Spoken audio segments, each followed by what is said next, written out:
La consigna de hoy, participa la gente. ¿Qué tarea del hogar es peor? Estaba cocinar, lavar platos, sí, que yo voté. Estaba arriba, no, bajó en segundo lugar. Limpiar pisos 11%, hacer la cama 17% y lavar ropa, planchar, pasó al primer lugar, gente, con el 44%. La revelación. ¡Revelación, señores! La gente participa y yo lo voy a hacer participar a él porque es un amigo nuestro.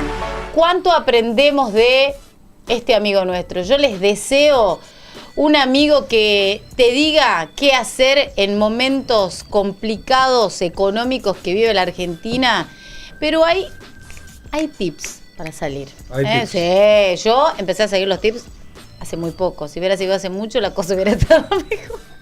Saludamos a nuestro asesor preferido, Julián Bernat. Gracias, Ani, ¿Cómo Gaby. estás? ¿Cómo estamos, Julián? ¿Qué camisita le pegó el colo? Es el chico de las camisas. Que se ve ahí. ¿Está bien el plano? ¿No molesta el plano con la compu? ¿No la quiero usar a la compu? Esa no es de acá. ¿Está bien ahí la cámara? Bueno, Julián Bernat, antes de hablar de temas importantes, todo es importante. Todo es importante. Todo es importante. Pero como sos un amigo de la casa y no. Pero pará, me quedó una duda. ¿Por qué el 44% lava la ropa si lava ropa? No, bueno, pero planchar, dice, lavar ropa barra planchar. Ah, son dos también cosas un distintas. tema, también un tema. Es un debate que siempre lo tengo, porque pero, lava ropa. Sí, pero a mí lavar la ropa, dame siempre esa tarea y vamos a estar bien. Igual lavo la ropa, vos haces el resto. Igual nunca entendía, viste, que hay dos. Que a veces hay prendas que están un poco percudidas y necesitan de algún trabajo previo, claro, de jabón en pan, que vos lo haces o no, León. Por supuesto, vivo solo, yo lo hago yo. Bajo al fútbol y la media vuelve complicada. La ropa no te hace eso. La zona axilar de las remeras también a veces acumula algún grado de suciedad, sí, que después se traduce en hedor. Entonces hay que fregar. El lavarropa no. Es cierto. Sí. Sabias palabras de nuestro productor. Algo sabe el tipo, mirá lo que es. Bueno, pero vos qué onda, Julián, antes de ir a temas importantes. Lo que haber estudiado. ¿Qué tal lo que es haber estudiado? ¿Qué tarea del hogar es peor, mi querido Julián Bernat? Acá, cocinar, lavar los platos, limpiar los pisos, no te veo limpiando los pisos, pero no importa. Hacer la cama, tampoco. Lavar ropa barra planchar. ¿Qué es lo peor para vos? La verdad que sinceramente no hago las tareas de la casa, ¿no? Sinceridad absoluta. No hago las tareas de la casa, pero también reivindico que es muy importante hacerlas. Claro. Cuando nos damos cuenta. Es que labura todo el día, el chico anda todo el día afuera. Claro. No es que no trabaja. Pero. ¿Qué es lo más difícil? Lo que más me decís, no me de esto. Toda la casa. Lo que pasa es que cuidar niño está en primer lugar. Claro, como en tiempo. Y cuidar a tu propio hijo ni hablar. Claro. Pero son todas importantes. ¿Te ves? Por ejemplo, están los chicos tirándose los juguetes, así, vos te estás cocinando y lavando la olla. ¿Te ves haciendo eso? No, igual sí. No es habitual, pero sí le cocino a los chicos, sí lavo los platos, sí, todo. Por supuesto. ¿Pero qué es lo que vos decís? Lo tengo que hacer y no me gusta. Mira, lavar el plato no me gusta. Bueno, ahí está, Julián Bernat de lo nuestro. Bien, primer lugar. Bueno, gracias, Juli, gracias. Bueno, nos encanta tener a Julián Bernat, nuestro asesor financiero. Nos dicen tips en épocas de crisis. La verdad que yo, si lo hubiera escuchado a mitad de año, la cosa sería todo lo que dijo Julián Bernat. ¿Vos sabés que estaba viendo? ¿Vos sos brujo o algo? No. ¿O estudiaste mucho? No. Es como muy obvio en la Argentina. Sí, vos es muy obvio. Es muy obvio en la Argentina. Es muy obvio. Bueno, pero hablamos de un tema que también, hoy por hoy, si bien estamos complicados los argentinos comunes de a pie, tema pyme también es un momento complicado. ¿Y hay tips para sobrevivir a esta crisis? Sí, lo que no hicieron las tareas y no... Lo que dijimos que primero las pymes no se puede despegar de lo que es la macro, ¿no? ¿Qué sería eso? La macro es todo lo que pasa a nivel, digamos, de política monetaria, fiscal, etcétera, ¿no? Sí.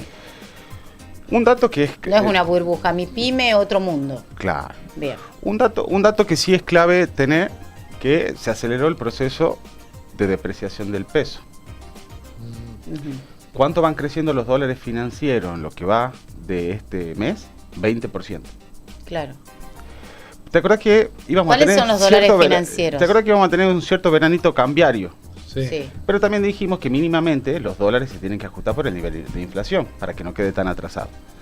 si bien el tipo de cambio oficial está quietito, en 8.35, los dólares financieros, el conto con liqui, el MEP, el Blue, todos los otros dólares crecieron un 20%. Creció el Blue, sí. ¿Qué quiere decir con esto? Que debemos tener mayor participación ya en la cartera que nosotros tengamos en dólares que en pesos. Y esto viene obviamente como por que tenemos un guardadito y hacelo dólar. Claro, ahora mayor proporción. Porque si bien se espera una devaluación... ¿Otra más? Sí, por supuesto que sí. Porque queda muy atrasado el tipo de cambio oficial. Pero los dólares financieros vienen creciendo al ritmo de la inflación.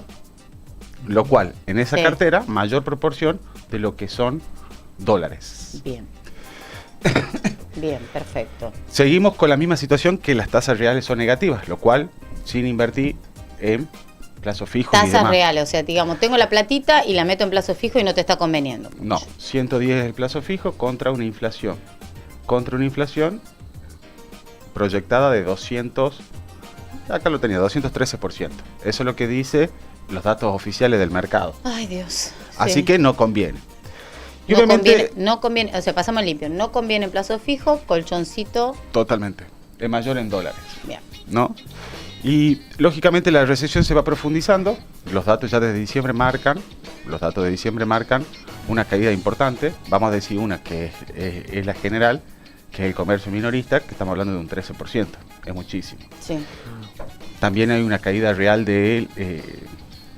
por eso es inconsistente, también de lo que es la recaudación impositiva, que en términos reales va cayendo un 20% en diciembre. ¿Por qué? ¿Por qué no cierra? ¿Por qué decimos que esa inconsistencia macro no está cerrando? Porque la política fiscal no se está solucionando. ¿Te acuerdas que decían que hay que reducir el déficit? Sí. Bueno, pero ¿qué pasa? Con la recesión, vos empezás a recaudar menos. Claro. ¿Un 20% menos de recaudación? Sí. En términos reales. Es un montón. Es un montón. Sí. Veníamos obviamente en el 2023, no veníamos en Disneylandia, en el sentido de que no es que no venía cayendo, sí venía cayendo, pero a niveles de 4 o 5%. En diciembre eso se derrumbó un 20%. Un montón. Y se espera mucho más. ¿Y cómo hacemos entonces para equilibrar la balanza si cada vez me entra menos? No, y ahí está el tema, que hay una inconsistencia. La política fiscal, porque eso se va a ir profundizando, en la política monetaria con tasas reales negativas, ya no solo para el ahorrista, incluso para los bancos mismos. Lo cual, la política monetaria, la fiscal, no está cerrando. La recesión se profundiza. La pulverización de los salarios ya es un hecho.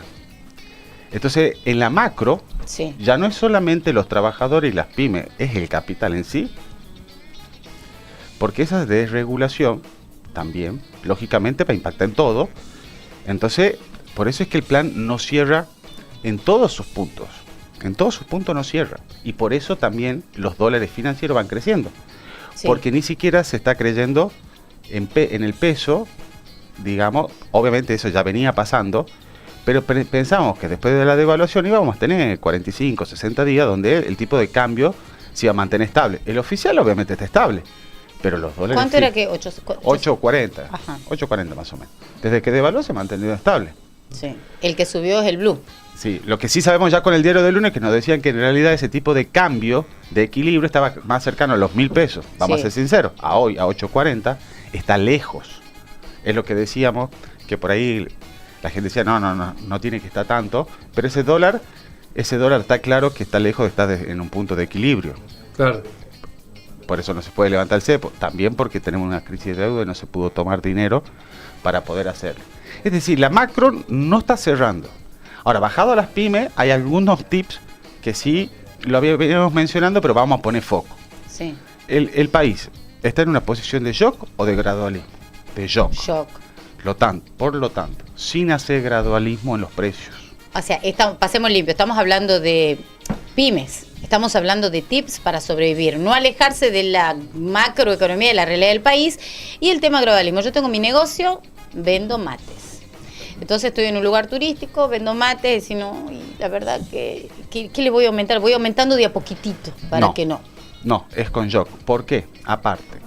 O sea, dijimos que en realidad dentro de un tiempo va a ser peor, porque esa macro se va a ir deteriorando, porque no es consistente el plan. Ahora, vamos a ser sinceros, uno ya no tiene referencias de los valores, ¿o no? No, ya no se sabe cuánto vale nada. No, la verdad que no. Si yo te digo que eso, en vez de costar 100 pesos, vale 110. Y no sabes. Es lo mismo. estamos en la situación de que es lo mismo. Esto se profundizó, ya venía, pero esta referencia de precios cambió radicalmente también. Entonces, no creamos esto de que ese ajuste de precios va a hacer caer demasiado la demanda. La demanda va a caer por las consecuencias de la recesión y pulverización de los salarios, no por una consecuencia de que vos hagas cierto gradualismo, salvo que tengas la espalda y lo quieras hacer. Igual que hizo la Argentina. El argentino dijo, cuando llegó el presidente, que no iba a hacer gradualismo porque no hay financiamiento. Claro. Esto pasa lo mismo en las pymes. Si vos no tenés para hacer si vos no tenés para hacerlo, es sin gradualismo. La demanda no te va a caer por el ajuste ese de precios. Por lo tuyo, claro, sino por la situación externa. Porque aparte no hay una referencia. Así que primer punto, sin hacer gradualismo si no tenés espalda. Sin hacer gradualismo. Otro punto, o sea, tenemos tips pymes. Primero, no alejarse de la macro realidad. No alejarse de la macro. Sin gradualismo en los precios. Y otro punto, ¿qué sería? Otro punto que lo habíamos hablado es, obviamente ese plan está hecho para descapitalizarte. Es decir, gran parte de los dólares que tenían en el colchón la clase media y demás lo están vendiendo. Ahora, yo dije, cualquier empresa tiene que tener su margen de seguridad, o sea, plata. Su ahorrito. Su ahorro. No es stock ni nada, no. Platita. No, además del aparte del stock. Aparte tiene que haber líquido, y ese líquido siempre dije tiene que ser en dólares. Ahora, ¿qué pasa contemplando la macro? Más todavía en dólares. ¿Qué quiere decir? Si tenías ese margen de seguridad para cubrir costos fijos, para cubrir ciclos de caja, etcétera, que siempre tiene que tener, como cualquier persona tiene que tener un ahorro por cualquier eventualidad, las pymes también. Entonces, ese ahorro, teniendo en cuenta la macro, en dólares, y más porque se está acelerando. O sea, vos decís que va a seguir subiendo, más allá de la devaluación, el blue se va a seguir yendo. ¿Cuánto está? El mercado futuro marca que en los próximos 6 meses la devaluación es un 75%. ¿Qué sería? Que sería casi el doble. Estamos hablando de un dólar de 1.500. Se va a acercar a los 2.000, digamos. 1.600 por ahí. Claro. 1.700. Ahora, eso es lo que dice el mercado futuro, pero eso va cambiando todos los días y cotiza. ¿Qué pasa? Si no se dan, y lo dijeron, si no se dan y se aprueban las leyes que están establecidas, el ajuste va a ser más fuerte. Lo dijeron. Entonces ahí es donde en realidad el tipo de cambio se está viendo, hoy está barato, 1.100 pesos, 1.200 pesos, el conto con liqui, eso está barato, lo cual hay que comprarlo y ese margen de seguridad de la empresa, tenerlo. Y acá viene el punto más importante que para mí es clave. Sí. Para no descapitalizarte y no vender parte de esos ahorros, si te falta plata, vamos de nuevo a la inclusión financiera. Tendrías que tomar préstamos a 12 meses para capital de trabajo, para usar esa plata para solventar ciertos desfasajes y no ocupar lo que vos tenés guardado, lo que tenés guardadito. Las pymes tienen los bancos, las pymes tienen la posibilidad de acceder a créditos porque los bancos tienen líneas que son a tasas reales negativas, de corto plazo. Entonces hay que calificar para incluirse y tomar préstamo y no tocar y descapitalizar ese margen de seguridad que tengan las pymes. ¿Qué quiere decir tasa real negativa?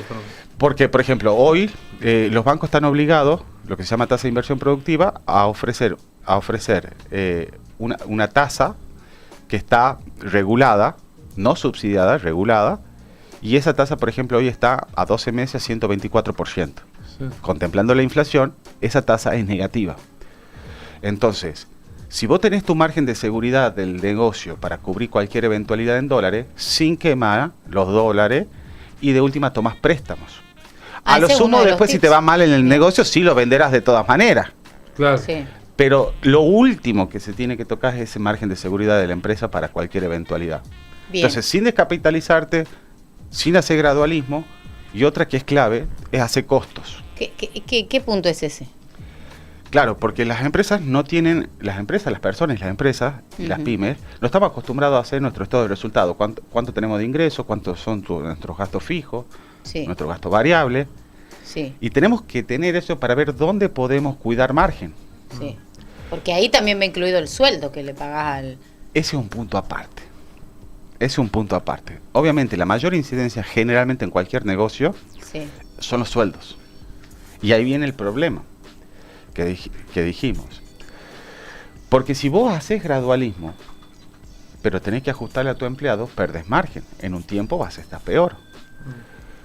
Y ahí es donde toco el cuarto punto que es clave.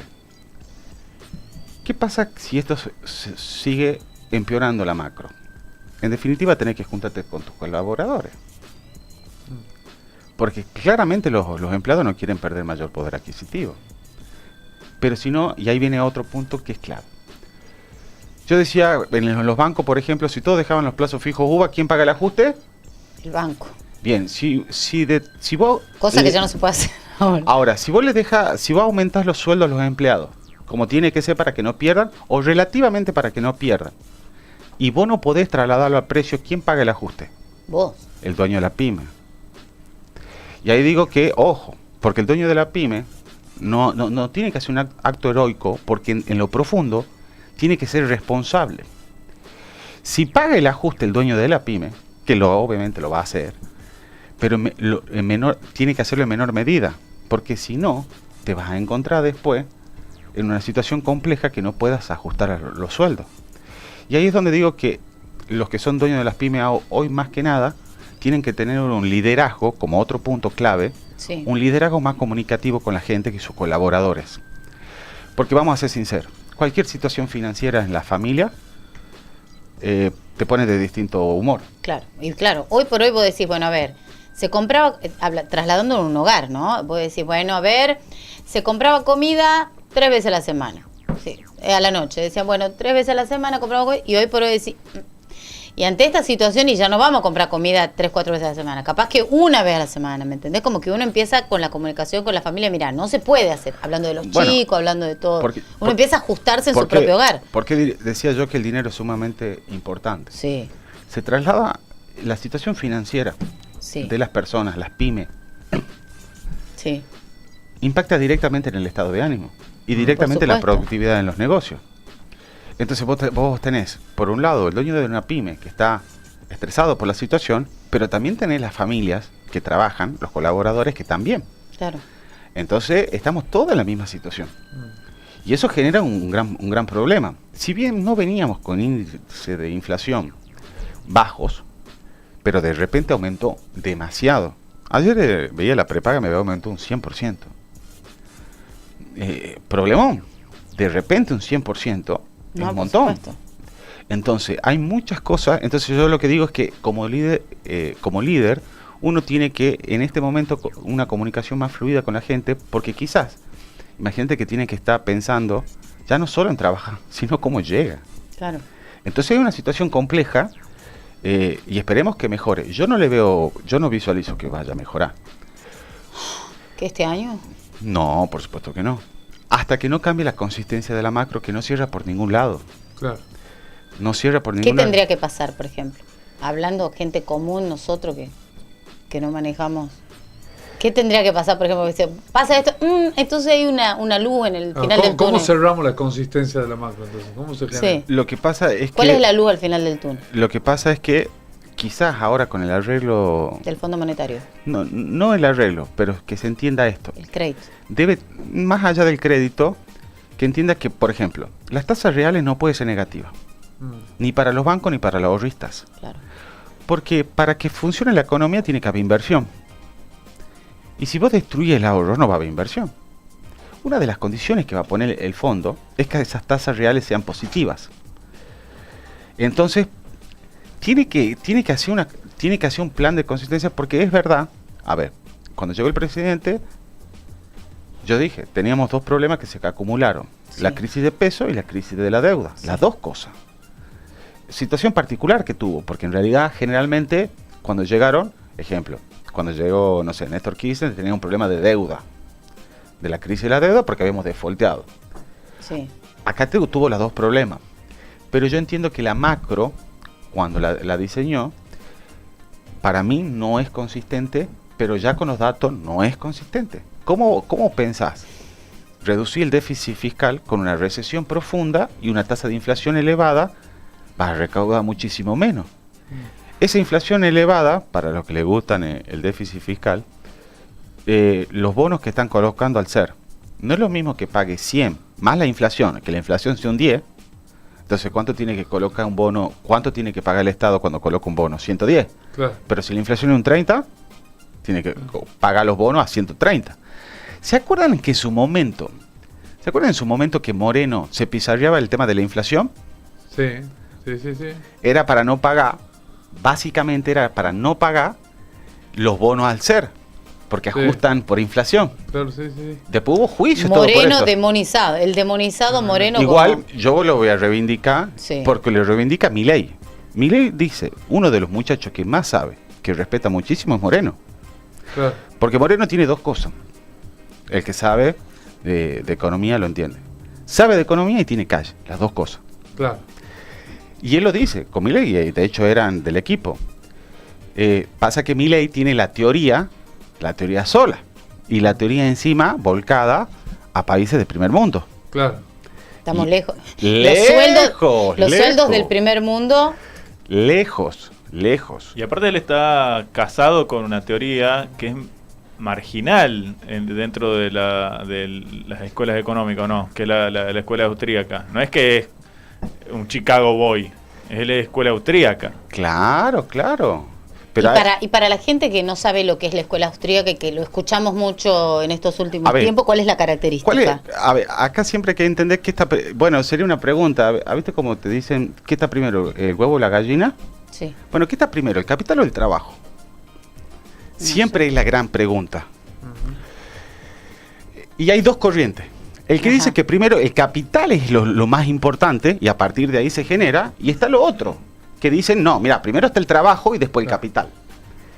Y él tiene ahí un dilema, porque los bancos mundiales se asociaron que primero, hicieron todo el lobby, que primero está el capital, y el capital es sumamente importante.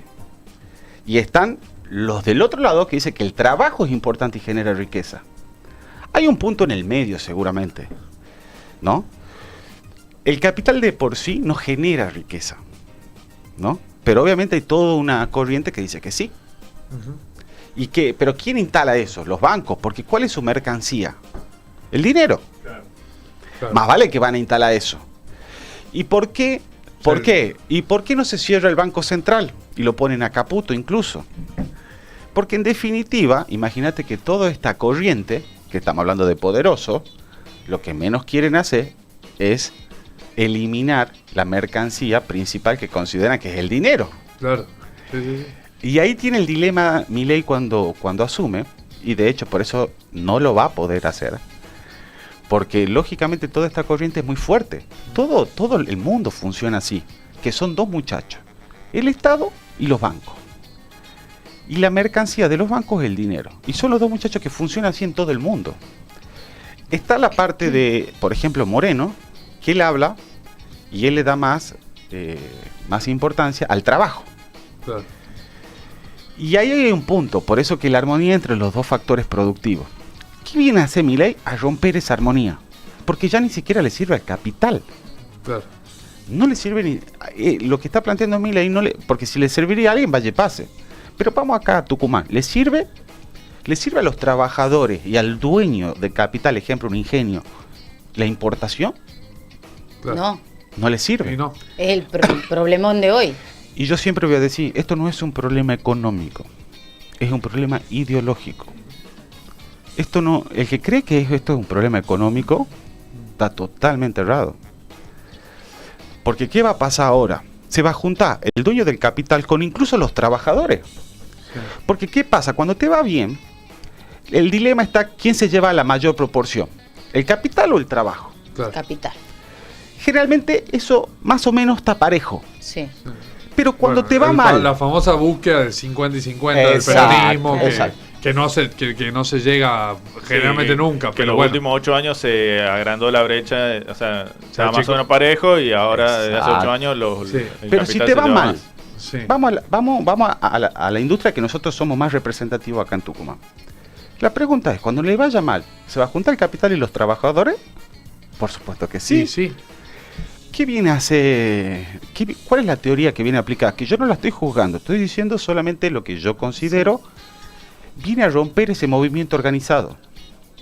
Porque si de repente las importaciones vienen y vos disolvés ese movimiento organizado del capital y el trabajo, Claro, ahí es más sencillo y ahí es donde le estarían dando, entre comillas, fin al movimiento organizado. Que el movimiento organizado, ¿qué más ni menos? Es el peronismo. Incluso entre los trabajadores y el capital. Si empiezan a importar, ya lo van a ver, al capital y a los trabajadores peleando por la misma causa. No, por supuesto, sí. Y eso es lo que vienen a hacer, a desregular esa parte. Porque ese movimiento organizado, por eso él dice que hay que sacar el artículo 14 bis de la Constitución, que en definitiva es el movimiento organizado, pero ya no solo de los trabajadores. Y ahí viene un problema que históricamente siempre lo piensa la gente, que el peronismo está relacionado al movimiento solamente del trabajo. Y no, el movimiento organizado es entre el capital y el trabajo. Si no, ya van a ver cuando le empiece a ir a mal a todos los sectores, que en definitiva se van a unir por la causa. Sí. Sí, el tema es, mientras tanto, está esto que hablabas la semana pasada, que es ese traslado de capitales. La gente descapitalizándose y esos capitales yendo a ciertos sectores concentrados, que es el saqueo, ¿no? Eso es lo que, cuando hablamos de un saqueo de un país, hablamos de eso, es a cada uno de nosotros sacarnos lo poquito que tenemos para que se lo lleven 3 o 4 capitales internacionales que, bueno, si se pone jodida la cosa, levantan campamentos, se van. No, y eso también es cierto. Esa, digamos, concentración, ¿no?, del capital no se dio porque sí. Si uno ve la historia, siempre se dieron en gobiernos donde la desregulación de la economía era la bandera. Y sí. La libertad.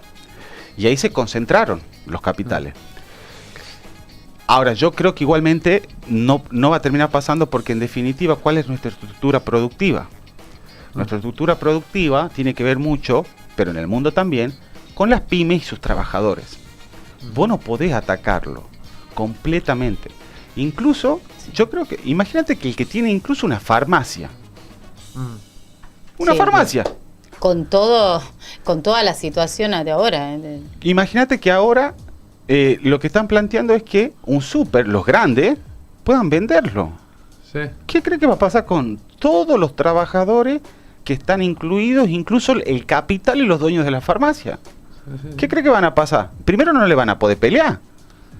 Imagínate que las grandes cadenas de súper y todo lo demás. Las grandes cadenas, claro. Pues no le va a poder ir a pelear.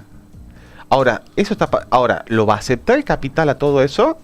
Claro, es para que se dé y recién se van a unir por la causa. Ahora, si dejamos pasar más el tiempo, yo digo, espero, obviamente, que lo pienses desde este lado, porque juntos no podés pelear contra el capital y los trabajadores. Aparte, también no es consistente. El capital tiene que estar distribuido. Por supuesto. Entonces, eso me parece que es clave. Juli, nos encanta hablar con vos, aprendemos un montón, tips, además queda por supuesto en nuestra nota en el Tucumano, y además para seguirlo, Julián, en las redes sociales, Sí. ¿Cuántos tenés? No, una que siempre se ríe porque tengo varias, pero seguime, digo, ¿dónde te sigo, Julián? Tenés 8 Instagram. No, Julián Bernat, ¿y cómo se llama? Julián Bernat, creo que te seguí el otro día, creo. A ver, acá ya, si no, ya te Julián Bernat. Tenés y ahí yo subo tu foto de perfil es tu logo en color negro. Claro, en color negro. Y ahí, de hecho, subo gran parte de las notas con vos. Exacto. Y ahí está todo el historial que en realidad lo veníamos diciendo. Julián Bernat _. Exacto. Ahí está, ¿viste? Ya le meto si que no está, lo meto ya. Sí, porque tiene un montón, capaz que seguís el otro. Tiene varios perfiles. Aquí está, este es el perfil serio. Pero eso suena feo. No, hay uno personal, eso suena feo. Claro, este es el perfil el laboral. Laboral, claro. Perfil laboral. El verdadero no me quemes. No, este es laboral. Acá no pone foto de hijito, nada. No, acá es laboral. Perfecto, acá está, ahí lo sigo. Ahí está, mira. Julián Bernat, asesor financiero. Consulta, señores, le digo, este hombre o estudió mucho o es brujo, porque acá todo lo que dice, 2 meses pasa tal cual, Total. Yo me arrepentí. Él dijo, tienen que hacer ese, no pasa nada. Después pasó y digo... De hecho, mirá, la semana pasada le dije a mis clientes que recambien en la posición de la cartera y yo lo hice. Lo que tenía 50 y 50, que decíamos acá, yo ya tengo 80 y 20 en dólares y demás. Hay que hacerle caso a Julián Bernat, gente. Hay que hacerle caso a Julián Bernat. Y sobre todo hablamos de un punto muy importante que son nuestras pymes, ¿no? Que es El corazón. exactamente. Bueno, gracias, Juli. Nos vemos la Gracias, semana que viene. Gaby, Chao, nos vemos, Julián. León. Seguimos Colo. en la Tucumana de verano, señores. Dice el Colo Mauricio Leal que la música sigue así. Dale.